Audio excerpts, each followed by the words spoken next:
നമസ്കാരം. Tirurangadi today news അപ്ഡേറ്റ്സിലേക്ക് സ്വാഗതം. സ്വർണ്ണ സമ്പാദ്യം ഇനി തൂബയ്ക്കൊപ്പം 40-ാം വാർഷികാഘോഷത്തോടനുബന്ധിച്ച് നഞ്ചിപ്പിക്കുന്ന ഗോൾഡൻ സ്കീമുകൾ. മാസ നിക്ഷേപ പദ്ധതി മുതൽ പ്രത്യേക മംഗല്യാൻ സ്കീമിലൂടെ പണിക്കൂലിയില്ലാതെയും പണിക്കൂലിയിൽ കിഴിവുകളോടെയും രജിസ്റ്റർ ചെയ്യാനും കൂടുതൽ അറിയാനും 9084 നിങ്ങളുടെ ഇഷ്ട സ്വർണ്ണമണിയാം ഇഷ്ടം പോലെ.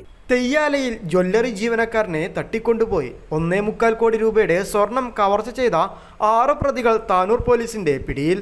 കളാട് വട്ടക്കിണർ സ്വദേശി കുന്നത്ത് വീട്ടിൽ മുഹമ്മദ് റിഷാദ് എന്ന ബാപ്പുട്ടി, തിരൂർ കൊട്ടേക്കാട്ട് പച്ചാട്ടിരി സ്വദേശി തറയിൽ വീട്ടിൽ മുഹമ്മദ് ഷാഫി, പച്ചാട്ടിരി സ്വദേശി മറക്കാരകത്ത് കളത്തിൽ പറമ്പിൽ ഹാസിഫ്, താനൂർ ആൽബസാർ സ്വദേശി കുപ്പന്റെ പുരക്കൽ റമീസ്, പട്ടാമ്പി കുന്നത്തുതൊടി ലിബർട്ടി സ്ട്രീറ്റ് സ്വദേശി പുതുമനത്തൊടി വിവേക, മീനടത്തൂർ സ്വദേശി മന്നത്ത് നൌഫൽ എന്നിവരെയാണ് താനൂർ ഡിവൈഎസ്പി വി ബെന്നിയുടെ നേതൃത്വത്തിൽ താനൂർ ഇൻസ്പെക്ടർ മാത്യു ജെയുടെ നേതൃത്വത്തിലുള്ള സ്പെഷ്യൽ അന്വേഷണ സംഘം സാഹസികമായി പിടികൂടിയത്.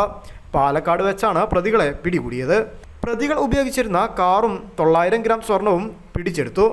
മെയ് 2-നായിരുന്നു കേസിനാസ്പദമായ സംഭവം.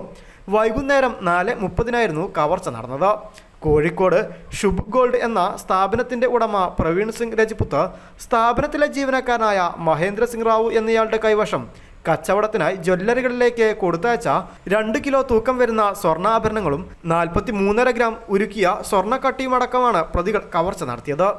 സ്വർണമായി മഹേന്ദ്ര സിംഗ് റാവു മഞ്ചേരി ജ്വല്ലറിയിൽ പോയി വരുമ്പോൾ പുതിയ ജ്വല്ലറി തുടങ്ങുന്നതിലേക്കായി സ്വർണം കാണാനെന്ന് പറഞ്ഞ് പ്രതികൾ വിളിക്കുകയും തെയ്യാല ബസ് സ്റ്റോപ്പിലെത്താൻ പറഞ്ഞത് പ്രകാരം എത്തിയ മഹേന്ദ്ര സിംഗ് റാവുവിനെ ഒരാൾ വന്ന് ഗോൾഡ് കാണിച്ചു കൊടുക്കാൻ എന്ന് പറഞ്ഞ് മോട്ടോർ സൈക്കിളിൽ കയറ്റി ചുരങ്ങര എന്ന സ്ഥലത്ത് വെച്ച് ഒരു കാറിലേക്ക് കയറ്റി തട്ടിക്കൊണ്ടുപോവുകയും മഹേന്ദ്ര സിംഗ് റാവുവിൻ്റെ കൈവശം ഉണ്ടായിരുന്ന 1.25 കോടി രൂപ വില വരുന്ന സ്വർണം കവർച്ച ചെയ്ത് മഹേന്ദ്ര സിംഗ് റാവുവിനെ ഒഴൂർ ഭാഗത്ത് ഉപേക്ഷിച്ച് സ്വർണവുമായി കടന്നു കളയുകയുമായിരുന്നു.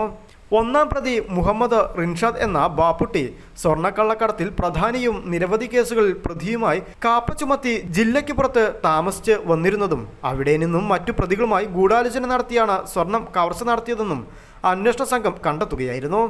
കൊല്ലം സ്വദേശിയുടെ പേരിലുള്ള ഫോൺ നമ്പർ ഉപയോഗിച്ചാണ് പ്രതികൾ സ്വർണം ഓർഡർ ചെയ്ത് തട്ടിക്കൊണ്ടുപോയി കവർച്ച നടത്തിയത്. ശേഷം ഫോൺ സ്വിച്ച് ഓഫ് ചെയ്യുകയുമായിരുന്നു. തുടർന്ന് നിരവധി CCTVകളും മറ്റും പരിശോധിച്ച അന്വേഷണ സംഘം മികച്ച അന്വേഷണത്തിലൂടെ ശാസ്ത്രീയ തെളിവുകളുടെ അടിസ്ഥാനത്തിലാണ് പ്രതി പാലക്കാട് ജില്ലയിൽ ഉണ്ടെന്നും ഇവിടെ നിന്ന് കവർച്ച നടത്തി പോയതായിരുന്നുവെന്നും കണ്ടെത്തിയത്. തുടർന്ന് പാലക്കാട് വെച്ച് പ്രതികളെ പിടികൂടുകയായിരുന്നു. പ്രതികളെ താനൂർ ഡിവൈഎസ്പി വി ബെന്നിയുടെ നേതൃത്വത്തിൽ Tanur inspector Mathew J, sub ഇൻസ്പെക്ടർമാരായ അജിത് കെ, പ്രമോദ്, സുഗീഷ്, CPOമാരായ സലേഷ്, സെബാസ്റ്റ്യൻ, ശ്രീഹരി, ശ്രീജിത്ത്, ലിബിൻ, അനീഷ്, രാജേഷ് എന്നിവരടങ്ങിയ സ്പെഷ്യൽ അന്വേഷണ സംഘം പാലക്കാട് വെച്ചാണ് സാഹസികമായി പിടികൂടിയത്. News bureau, Tirurangadi.